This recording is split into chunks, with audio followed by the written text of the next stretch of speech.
2025 is going to be an extremely interesting year for interior design, and in today's video I'm going to be telling you what's coming in and why.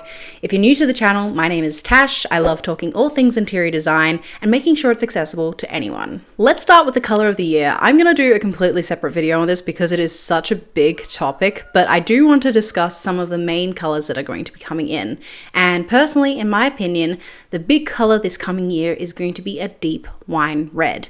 And the key thing with this particular color is that it's going to have a slight purpley undertone. We've already been seeing this come into fashion a little bit with some of the newer designs come through, but I actually think it's going to become even more popular as the year goes on.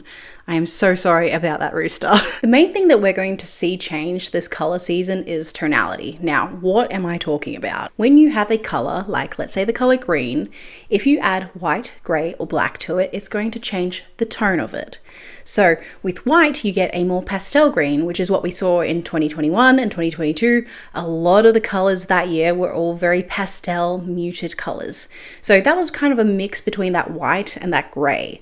And then as we've come into 2023, we've had a lot more grayed sort of colors. So you've had like a muted version of the color. So instead of it being fire truck red, it was a muted version of that red. And now that we're going into 2025, I believe that we're adding more black into it, making it a much more moodier and much darker looking color that has a bit of depth to it. So we're past the pastels, we're past all of those muted colors, and we're going deep and moody with it. So think dark academia sort of colors. That's what's coming in. And we've certainly seen this with a couple of the paint brands already. So a brand like Behr has certainly taken this on as its kind of inspiration with their color palette for the year. You can see a lot of those grayed tones, but also some of those darker colors definitely have more of that black undertone to it. They also chose a purple to be their color of the year, which is called Rumors. Personally, I'm not a huge fan of it, but it certainly seems to be a color that the paint industry is expecting to come in and be a big thing. I don't really think that's going to be the case. I actually think it'll be more of those reds with a purple undertone, but not purple on its own, because purple can be very overpowering very quickly. The next trend is going to seem a little bit obvious to you guys, but it does have a really fun name, and it is called dopamine decor. So pretty much you style your home with decor that gives you dopamine, the happy hormone. Now that just simply means to style the way that you want to style that makes you happy. So yes, of course, it's quite an obvious no shit sort of like response. But the thing that I really like about this is that I think it's going to create some really quirky spaces, some spaces that perhaps don't really quite work and maybe are just quite unique in the sense that you'd probably go, that doesn't really look very well designed, but it's very unique to the person. So you're going to see much more trinkets from like family holidays. You may see more photos up on the wall of the family, and you might even just see like people utilizing weird spaces rather than trying to get rid of them. And I am so excited for this trend because it means anyone can do it. Like, you don't have to go out and buy a tub of paint to go ahead and change your living room color or get a new couch or anything. It's literally things that you already have and just displaying those items. Honestly, this trend makes me so excited because it takes the perfection out of design. Especially when you look online these days, everything is perfectly and meticulously done. There's not a hair out of place in any of those designs. And I think this brings back a lot of the fun. Instead of making your space look like it's like designed to be a show home or a space that is for a millennial grey mum that is scared of the color wheel, instead, you're learning to embrace anything that you have and trying to work that in rather than hiding it away. So I am a huge fan of this because it kind of suppresses this idea of wanting to be exactly like the Target mums and having like 100% Target decor. It allows you to use what you have. It'll motivate people to want to thrift more, and it'll just have a knock-on effect with a lot of different things. And the thing that I really love about this is if you have a space that you love and enjoy, you're not going to want to run away from it. As an example, I love my room. It's the coolest space that I've ever been in, honestly. I know that's just me tooting my own horn saying I'm a great designer, but it inspires me. And I used colors that I really, really like. I used things that made me happy. So whenever I'm in here, I don't really want to watch TV. I don't really want to be on my phone because it just makes me happy. I want to like sit and read in here and just really appreciate and take in this room. And that's what I'm so excited for with this trend. I'm really hoping that this allows people to want to get off social media and off this comparison sort of thing and look at this space and go, man, this place makes me happy. And I'm so excited for it. Continuing along this counter design style sort of trend is partitions. Now, we were seeing this during COVID times, especially when people needed home offices, but this is now extending to those open floor plan homes. People are actually trying to zone it more by adding real walls or putting up partitions. I think the most popular partition is going to be one made of timber or wood of some kind, but I can also see fabric and cane being a potential option as well. Cane especially because we are still in our mid-century sort of era, so cane definitely works with a lot of the trends we've been seeing before. And I do think with partitions in particular, they're not usually going to be just a blank wall. You're going to be allowed to see a little bit through it, but it is going to create a zone, but also a little bit of privacy as well. And the thing that I also really love about this is that it kind of makes a cozy effect. So instead of everything being open and expansive, it's definitely going to zone the areas, make things feel a little bit more comforting as well, while also adding an additional texture and potential art piece in the mix as well. This next one is probably my personal favorite, and it is wallpapered ceilings. Now, we are seeing this mostly in bedrooms and nurseries, and I honestly love this trend because who doesn't want to have something cool on their ceiling? And the ceiling often gets forgotten by people, including designers.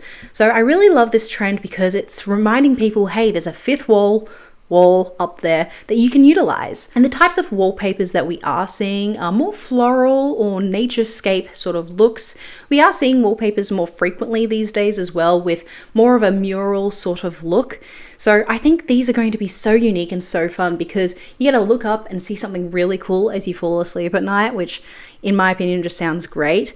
And especially in nurseries, it's certainly very inspiring because the babies are always looking up. So having something on the ceiling sounds so cool to me. Now, I did recently do a video about a TV show contestant stealing a designer's work, and it was a room that had floral wallpaper on the ceiling. So if you'd like to check that out, it'll be at the very end of the video. Another thing that I am seeing is a change in kitchen cabinetry. Gone are the flat pack, very flat looking kitchen cabinets, and we're starting to see more texture again. Now, this is something that we were already kind of seeing in Europe with a lot more of that timber looking cabinetry coming back in just a more contemporary way.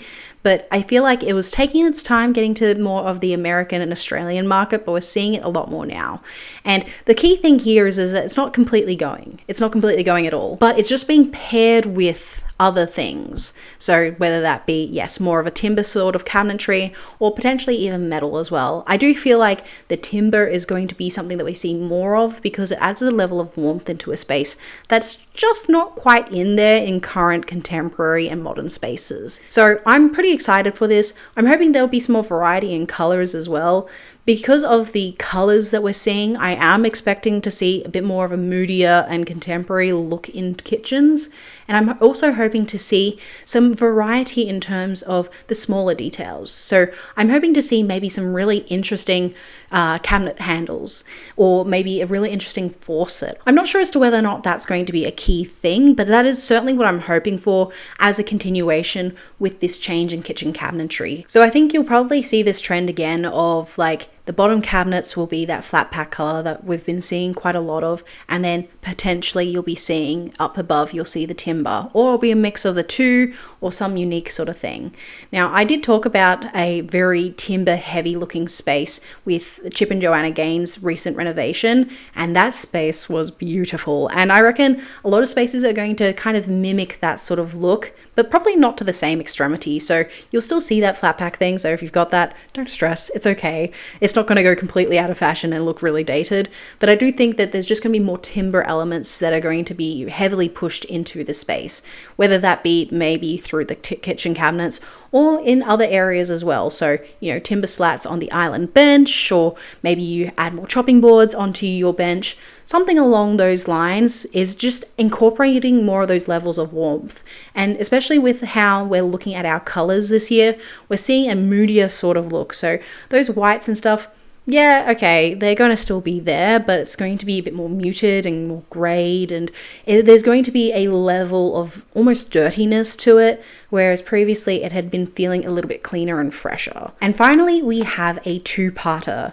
We have unique tiled entryways and timber borders and patterns coming back into fashion. Now, this is definitely something I am very, very interested in. I think it promotes this level of craftsmanship that we certainly have lost in the last couple of decades. And it certainly promotes this idea of, okay, let's zone this space, as we were talking about before, for this particular purpose. And with the tiled entryway, I think this is a bit more of a contemporary look as to how we used to do it, especially like those Victorian looking homes. We're seeing it in a much more neutral sort of palette, but also simplified version as well. Now we can see this in some other more contemporary looks with different colors and stuff, but I definitely think that the more neutral sort of look is going to be more popular.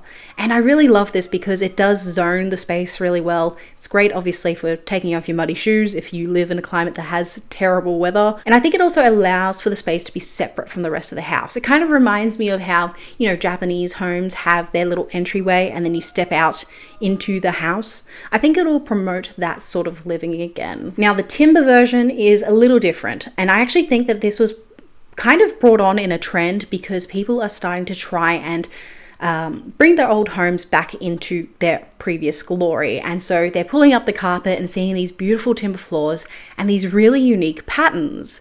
And so this has kind of promoted this idea of, okay, well, maybe we shouldn't just do flat floors the same way that we've been doing it for the last decade at least. And it certainly promotes a level of craftsmanship, which really excites me because I feel like the quality of housing has certainly gone down in recent years, like the last 15 years. But anyway, and I'm really hoping that this will kind of instigate this idea of really wanting to put that craftsmanship back in and really promoting this idea of having a higher quality standard.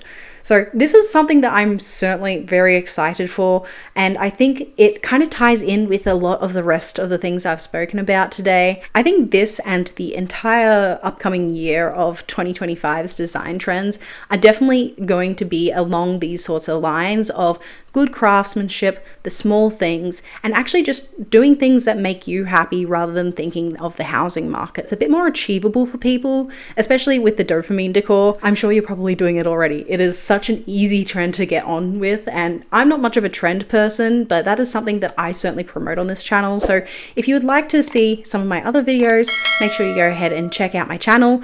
And if you would like to go ahead and see that design drama that I was talking about earlier, make sure you check out this video here. Thank you so much for watching, guys, and I'll see you on our next design adventure.